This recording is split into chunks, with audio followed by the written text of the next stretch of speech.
Jeedimetla police station పరిధి చింతల్లో 3 రోజుల క్రితం చనిపోయిన ఒక మహిళ మృతదేహాన్ని ఇంట్లోనే ఉంచడంతో దుర్వాసన రావడంతో పోలీసులకు సమాచారం ఇచ్చారు.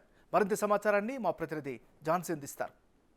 బుల్లాపూర్లో ఉన్న చింతల్ పరిధిలోకి వచ్చే ఏరియాలో ఒక ఘటన ఆలస్యంగా వెలుగు చూసింది. ముగ్గురు నివసించే ఇంట్లో ఒక శవాన్ని 3 రోజుల పాటు అలానే ఉంచి దాచేసిన ఘటన వెలుగు చూసింది. మనం ఒక్కసారి విజువల్స్లో చూస్తున్నట్లయితే ఇప్పుడు ప్రస్తుతానికి ఇంట్లో ఎవరూ లేరు, కానీ రూమ్ బయటకు కూడా చాలా భయంకరమైన స్మెల్ అయితే వస్తుంది. 3 రోజులు అవడంతో శవం డీకంపోజ్ అవడంతో హాస్పిటల్కి మార్చరీకి తీసుకెళ్ళాలని అయితే చెప్తున్నారు. ఇంట్లో కూడా ఎవ్వరూ లేరు.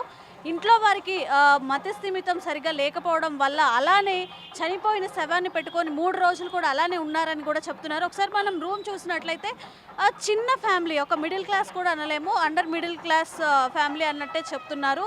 ఏదైతే ఆవిడకి వచ్చే పెన్షన్తోనే ఈ ఇంట్లో ముగ్గురు ఉంటారని, ఆవిడకి వచ్చే పెన్షన్తో మాత్రమే వాళ్ళ జీవనం గడుస్తుందని, ఆవిడకు ఒక కొడుకున్నాడు, ఆయన కూడా నెల రోజులుగా ఇంట్లో ఉన్నారు, ఎక్కడికి వెళ్ళట్లేదని కూడా చెప్తున్నారు.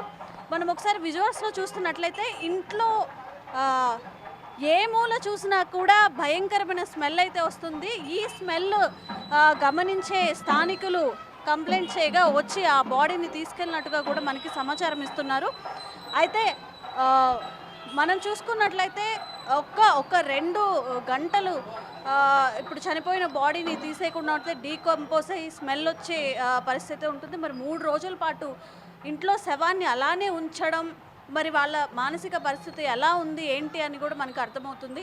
మరి 3 డేస్గా ఉన్నారు, వాళ్ళు ఎలా ఉన్నారు? ఒక ఆవిడ కదలేని పరిస్థితి ఉంటుందని చెప్తున్నారు. ఆమెకు ఒక కొడుకు, తనకు కూడా కాస్త మానసిక పరిస్థితి బాగుండదని ఎక్కువ కోపం తెచ్చుకొని ఆ సిచ్యువేషన్ ఉంది అని అయితే చెప్తున్నారు. అయితే మనతో బ్రాహ్మణ సంఘ అధ్యక్షులు ఉన్నారు, మనం వాళ్ళతో మాట్లాడే ప్రయత్నం చేద్దాం. సార్ చెప్పండి, ఇక్కడ జరిగిన ఈ ఘటన మీ పరిధిలోకి వచ్చింది, అసలు ఏం జరిగింది? ఇక్కడ ఒక చింతల్, కుత్బుల్లాపూర్ నియోజకవర్గం చింతల్లో ఒక బ్రాహ్మణ కుటుంబం, ఒక మహిళ చనిపోయిందన్న విషయం మా జర్నలిస్టుల బృందం ద్వారా మాకు తెలిసింది. వెంటనే తెలవగానే మా శ్రీ గాయత్రి బ్రాహ్మణ సేవా సంఘం ద్వారా విషయం తెలుసుకొని వెంటనే ఇక్కడికి వచ్చి చూసాము. పోలీసులు ఆ మహిళను పోస్టుమార్టం నిమిత్తం హాస్పిటల్కు పంపించడం జరిగింది. వారు చాలా నిరుపేద కుటుంబం. ఎవరైతే చనిపోయారో ఆవిడకు వచ్చే పింఛన్ ద్వారానే వాళ్ళ తమ్ముడు, వాళ్ళ చెల్లె, వాళ్ళ తల్లి ముగ్గురు ఆధారపడి ఉన్నారని చెప్పేసి మాకు తెలిసింది. వారి పరిస్థితి ఎలా ఉన్నప్పటికీ మా గాయత్రి బ్రాహ్మణ సేవా సంఘం ద్వారా వాళ్ళను ఆదుకోవడానికి మా వంతు కృషి చేస్తున్నామని ఈ సందర్భంగా తెలియజేస్తున్నాం. జనరల్గా మనం చూసుకున్నట్లయితే ఇలాంటి సిచ్యువేషన్లో అసలు తమ మీదకి ఏదైనా వస్తుందా అన్న ఆలోచనలో కూడా వాళ్ళు మాట్లాడే సిచ్యువేషన్ లేదు. మనకి ఉన్న వివరాల ప్రకారం అయితే ముగ్గురు ఇంట్లో ఉండే వాళ్ళని మెంటల్గా కాస్త డిస్టర్బ్ అయి ఉన్న ఫ్యామిలీ అని చెప్పి, కుటుంబ ఆర్థిక స్థితి కూడా తక్కువగా ఉందని చెప్పి ఆ శవాన్ని అలాగే 3 రోజులు ఉంచడం వల్ల బాగా స్మెల్ రావడంతో స్థానికుల కంప్లైంట్తో వచ్చి ఆ శవాన్ని తీసుకెళ్ళినట్టుగా కూడా ఇక్కడ చెప్తున్నారు. ఇది ఇక్కడ అప్డేట్. వీడియో జర్నలిస్ట్ మహేష్తో ఝాన్సీ, బిటీవీ, హైదరాబాద్. ఇక ఇదే విషయంపై స్థానికులు ఏమంటున్నారు మా ప్రతినిధి ఝాన్సీ అందిస్తున్న రిపోర్ట్ను చూద్దాం ఇప్పుడు. అయితే నిన్న నైటే ఆ శవాన్ని గాంధీ మార్చరీకి తరలించినట్లయితే తెలుస్తుంది. దహన సంస్కారాలు కూడా అక్కడే వీళ్ళు చేయమని చెప్పి ఆ బాడీని అక్కడే అప్పగించినట్టుగా తెలుస్తుంది. అయితే అసలు ఏం జరిగింది? ఇక్కడ అన్ని షాప్స్ ఉన్నాయి, పైన చూస్తే పైన ఎవరు లేని పరిస్థితి, పక్కన అంతా కూడా స్మెల్ ఉంది. మరి అసలు ఏం జరుగుతుంది? వాళ్ళు చుట్టుపక్కల వాళ్ళతో ఎలా ఉండేవాళ్ళు, అసలు వాళ్ళ లైఫ్ స్టైల్ ఏంటి, ఏం చేసేవాళ్ళు, ఇవన్నీ తెలుసుకుందాము. హాయ్ అండి. అయితే మీకు తెలిసే ఉంటుంది కదా రాత్రి ఏం జరిగింది ఇక్కడ మీ ఫ్లాట్లో? మీరు ఇక్కడే ఉంటారు కదా? ఆ పక్క రూమ్లో ఉంటాం. అంటే 7:30కి మాకు తెలిసింది ఇట్లా జరిగిందని, చనిపోయింది, బాడీ ఉన్నదని. అయితే ఆయన పేరు పవన్, వాళ్ళ సిస్టర్ ఆవిడ. ఏం చేసేవాళ్ళు పవన్? మెడికల్ కంపెనీలో జాబ్ చేసేటోడు. అయితే 1 మంత్ నుంచి జాబ్కి వెళ్తలే. ఏమైంది అని అడిగితే మా సిస్టర్కి హెల్త్ బాగోలేదు, మా సిస్టర్కి బాగున్న తర్వాత నేను డ్యూటీకి వెళ్తున్నా అనేటోడు. ఆవిడేమో మంచం మీద ఉండేది అంతవరకు. మొత్తం వాళ్ళ మదర్ కానీ ఇంకెవరైనా ఉండేవాళ్ళు ఆయనతో పాటు? ఆ రూమ్లో 3 మెంబర్స్ ఉంటారు.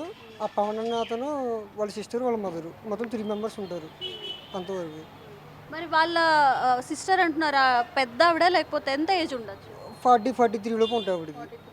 మరి మ్యారేజ్ అవ్వలేదా ఆవిడకి? మ్యారేజ్ అంటే తెలియదండి. నేను ఆ పక్క రూమ్లోకి వచ్చి 1.5 year అవుతుంది. అప్పటి నుంచి వాళ్ళు 3 మెంబర్స్ ఉంటారు. మ్యారీడ్ గురించి నాకు తెలియదు. ఆవిడకి ఆరోగ్యం బాగాలేదని చెప్తున్నారా? మీతో ఎప్పుడైనా మాట్లాడే వాళ్ళ? నేను అడిగినప్పుడు నాకు ప్రాబ్లం ఉన్నది, ఫుడ్ తినకూడదు, నాకు కొంచెం జీర్ణాశయం ప్రాబ్లం ఉంది, ఓన్లీ ఏం తినాలన్నా ఓన్లీ డ్రింకింగే తినకూడదు అని చెప్పింది. అంటే ఓన్లీ వాటర్తోనే. ఓన్లీ వాటర్ తోటే, ఎప్పుడు చూసినా మంచం మీద ఉండేది అంతే. మరి ఈ పవన్ అనే ఆయన ఈయన ఏం చేస్తారు? మెడికల్ కంపెనీలో జాబ్ చేస్తాడు. ఈయనకి మ్యారేజ్ అవ్వలేదా? ఈయనకి మ్యారేజ్ అవ్వలేదు, మామూలుగా బ్యాచిలర్ లైఫ్.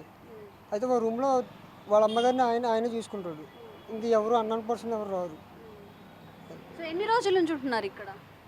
వాళ్ళైతే 5 years నుంచి ఉన్నారు. 5 years నుంచి ఉంటున్నారు. నేను వచ్చి 1.5 years అవుతుంది. ఆ చివరి రూమ్ అది. మీకు ఎలా తెలిసింది ఇప్పుడు ఇక్కడ చనిపోయారని కానీ లేకపోతే ఎట్లా? నేను ఇక్కడ ఈ షాప్లో ఉంటేనే పక్క కుర్రోళ్ళు చూసి ఇట్లా జరిగిందంటే మాకు చెప్పారు. మాకు చెప్తే మేము పక్క షాప్ వాళ్ళకి చెప్పాము మేము.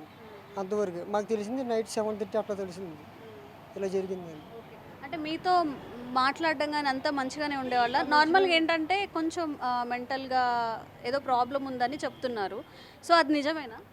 అంటే ఆయన ప్రాబ్లం మాకేం తెలియదండి. మాతో ఉన్నంతసేపు ఫ్రెండ్లీగానే ఉండేవాడు. ఆయనకి ఏమైనా అవసరమైతే ఇట్లా సోడా టిఫిన్ అని తీసుకురమ్మంటే నేను వెళ్ళి ఇచ్చేటోడిని. ఆవిడ కూడా నాతో 2 times 3 times తెప్పించుకునేది. ఆ ట్యాబ్లెట్లు అవి నేనే ఇచ్చేటోడిని. ఆయన మెంటల్ ప్రాబ్లం నాకు తెలియదు. మాతో ఉన్నంతసేపు అయితే మంచిగానే ఉండేవాడు. జాబ్కి వెళ్తే మంచిగా పలకరించేవాడు. సాయంత్రం వచ్చిన తర్వాత ఒక అరగంట మాత్రం టైం స్పెండ్ చేసేవాడు అంతవరకు. ఆయన పర్సనల్ లైఫ్ ఇంకా నాకు తెలియదు. మరి ఎందుకు అంటే 3 days నుంచి ఒక మనిషి చనిపోయిన అలానే పెట్టుకొని ఇప్పుడు దహన సంస్కారాలు చేసే ఆ ఫైనాన్షియల్ స్టెబిలిటీ కూడా లేదా ఆయనకి? అంటే ఆయన ఫైనాన్షియల్గా అయితే పర్వాలేదు, జాబ్ అది ఉంది.